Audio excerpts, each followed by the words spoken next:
नमस्ते बच्चों। देखिए आज मैं फिर से आपके सामने एक नई कहानी लेकर प्रस्तुत हुई हूँ और आशा करती हूँ आप लोगों को ये कहानी बहुत पसंद आएगी, आपको मज़ा भी आएगा और शायद सुनी भी हो कहीं, क्या पता किसी क्लास में पढ़ी हो कहीं पर। तो ये कहानी विचित्र सी है और इसमें छोटे से मेमने की कहानी है और एक बड़े से खूंखार शेर। तो दोनों में कैसे काम चलता है, जो मेमना अपने को शेर से कैसे बचाता है, ये आपको पता चलेगा। इस कहानी का शीर्षक है चालाक मेमना। तो बच्चों बहुत पुरानी बात है, जंगल में जानवर चरने जाते हैं, आपको पता है गाय बकरियां चरने जाते हैं। ऐसे ही एक बार एक मेमना जो था जंगल में चरने गया था, घास चरने, और चरते चरते चरते अपने झुंड से बिछुड़ गया और घने जंगल में अंदर पहुंच गया। जब बहुत अंदर पहुंच गया, उसको इधर उधर देखा, उसने कहा अरे मेरा तो कोई पहचान का नहीं है। वो थोड़ा डर गया और ढूंढने लगा कोई सुरक्षित जगह। तो जाते जाते उसे एक क्या मिली, गुफा, और वो उस गुफा में घुस गया। गुफा में घुस तो गया, लेकिन अंदर जाकर उसे लगा कि अगर इसमें कोई खूंखार शेर रहता हो तो क्या होगा, मैं तो बचूंगा नहीं कैसे। अब वो सोचने लगा, रात हो रही थी, होने वाली थी शाम। वो डर रहा था कि अब मैं अंधेरे से बाहर तो जा नहीं सकता हूँ, थोड़ी देर में अंधेरा हो जाएगा, मेरा क्या होगा, अभी तो उजाला ही है। शाम होने वाली थी, रात को उसको खतरा था। तो वो कुछ सोचने लगा, क्या करूँ क्या करूँ। अब बच्चों उस गुफा में रहता था एक शेर, बड़ा खूंखार जंगल का राजा शेर। वो उस समय शिकार करने के लिए गया हुआ था और जब वो थोड़ी देर बाद अपने गुफा को ओर लौटने लगा तो उसने देखा उसकी गुफा में मिट्टी में किसी के पैरों के निशान हैं और उसके समझ कुछ स्पष्ट नहीं होते, उसके समझ में नहीं आता है किसके पैरों के निशान हैं। पैरों के निशान जाते हुए थे मगर आते हुए नहीं थे। उसने कुछ देर तक सोचा हे भगवान, उसने कहा कहीं कोई खतरनाक तो नहीं, मुझसे भी खतरनाक जानवर जो मेरी गुफा में कब्जा करके बैठा है। तो वो जो था वहीं से उसने सोचा मैं अपनी ऐसे पूछता हूँ गुफा से और तो ज़रूर अंदर से कोई जवाब देगा। तो गुफा में उसने कहा ए गुफा तू क्या कर रही है अंदर। कोई जवाब नहीं आया। अंदर से मेमना समझ गया कि शेर आ रहा है। उसने कहा कुछ तो उपाय करना होगा। फिर उसने आवाज़ लगाई ए गुफा तुम क्या कर रही हो बताओ। तो गुफा से आवाज़ आई। मेमने ने अपनी आवाज़ थोड़ी भारी और थोड़ी खतरनाक सी बना के बोला, अरे तुम शेर आए हो, मैं कब से तुम्हारा इंतज़ार कर रहा था। बहुत दिनों से एक शेर का मांस खाने की मेरी बड़ी इच्छा थी और इसीलिए आज मैं इस गुफा में तुम्हारा मांस खाने के लिए आया हूँ। तुम आ गए हो, चलो मेरी इच्छा पूरी हुई।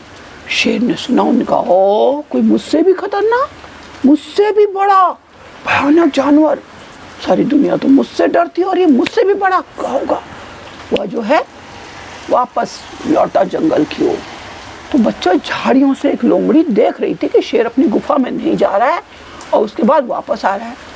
तो जब शेर भागता भागता बहुत दूर चला गया तो लोमड़ी भी उसके पीछे पीछे भागी और बोली, महाराज क्या बात है, क्या हो गया, आज आप ऐसा भाग क्यों रहे हैं डरे डरे। तो शेर बोला, अरे मेरी गुफा में कोई मुझसे भी बहुत बड़ा और विशाल जानवर है जो सिर्फ मेरा शिकार करता है और सिर्फ मुझे खाता है, वो मेरा इंतज़ार कर रहा है। बोली, महाराज ऐसा कैसे हो सकता है, जंगल में सबसे ताकतवर जानवर आप ही हैं, आप ही सारे जंगल के राजा हैं, तो ऐसा कैसे हो सकता है कि कोई आपका शिकार करे। बोला, नहीं तुम नहीं समझती हो। तो लोमड़ी बोली, चलो साथ चलकर देखते हैं। बोले, अरे तुम चालाक हो, तुम तो अपना फंस जाओ, मुझे फंसाने के लिए वहाँ ले जा रही हो। हाँ ज़रूर तुम्हारी कोई मिली भगत है उससे। बोली, नहीं महाराज नहीं, बड़ा तुम तो बहुत चालाक हो, तुम चालाक इसीलिए तो मेरी मंत्री बनी फिरती थी, चालाकी से तुम मुझे जानवर फंसाती थी, आज तुम मुझे फंसा कर ले जा रही हो उसके पास। बोली, नहीं महाराज चलिए तो सही अब एक बार। बोला, नहीं। अब जब लोमड़ी ने बहुत बार कहा तो बोला, ठीक है ऐसा करो। जो लोमड़ी बोली, ऐसा अगर आपको मुझ पर विश्वास नहीं है तो ऐसा करते हम दोनों अपनी पूंछ बांध लेते हैं, तो अगर वो तो आपको खाएगा तो मुझे भी खाएगा ही। तो शेर बोला, ये ठीक है, ऐसा ठीक रहेगा, चलो। और दोनों ने अपनी पूंछ को काट बांध दिया। अब लोमड़ी और शेर दोनों साथ साथ जा रहे हैं। गुफा के बाहर दो खड़े हुए। मेमने ने देख लिया, बोला ओ ये तो शेर के साथ लोमड़ी भी ले आया। लोमड़ी तो बहुत चालाक होती है। तो उसने फिर एक बात कही, बोला अरे लोमड़ी, मैंने तुझसे 4 शेर लाने को कहा था, तू तो एक ही शेर लेकर आएगी। इससे मेरा क्या होगा? यह तो मेरे पेट में कहीं एक कोने में ही समा जाएगा। खैर, अब तू ले ही आई है तो इसका तो मैं नाश्ता कर ही लेता हूँ। बाकी के 3 शेर तू फिर ले आना। ठीक है, आजा, लेके अंदर आजा। शेर ने इतना सुना तो मुड़ा और भागा बहुत तेज से। पीछे से लोमड़ी कह रही, रुकिए महाराज रुकिए, ये कोई चाल है, ये किसी की चाल है, ऐसा कुछ नहीं है। लेकिन शेर को नहीं सुनना था। शेर अपनी जान बचा के भागा और पीछे से लोमड़ी घिसटती रगड़ती भी उसके साथ जाती रही। और शेर जंगल के दूसरे जंगल में जाकर शेर ने सांस ली। और बेचारी लोमड़ी वो उसके साथ रगड़ती वैसी ही मारी गई, क्योंकि शेर तो जब बहुत ताकतवर होता है, और जब भागा वो जान बचाकर तो भयानक स्पीड से भागा। और इस तरह से लोमड़ी जो थी समाप्त हो गई और मेमना आराम से उस गुफा में रहने लगा। उसको कोई चिंता नहीं हुई। अगले दिन तो उसने वापस अपने घर आना ही था। तो रात बिताने के लिए मेमने को एक सुरक्षित जगह मिल गई और अपनी बुद्धिमानी से उसने अपना जीवन भी बचा लिया, अपने खतरनाक शत्रु से अपना रक्षा भी कर ली।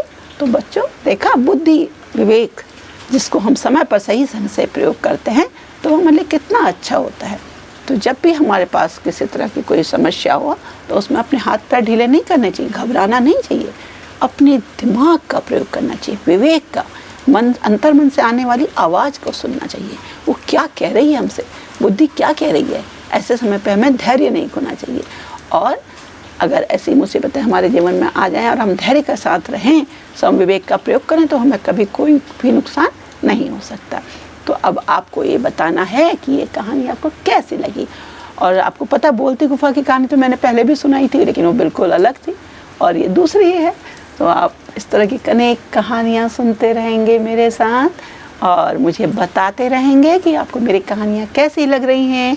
आपका प्यार, आपका स्नेह हमेशा मेरे साथ रहता है और इसीलिए मैं नई नई कहानियाँ आपको सुनाती हूँ।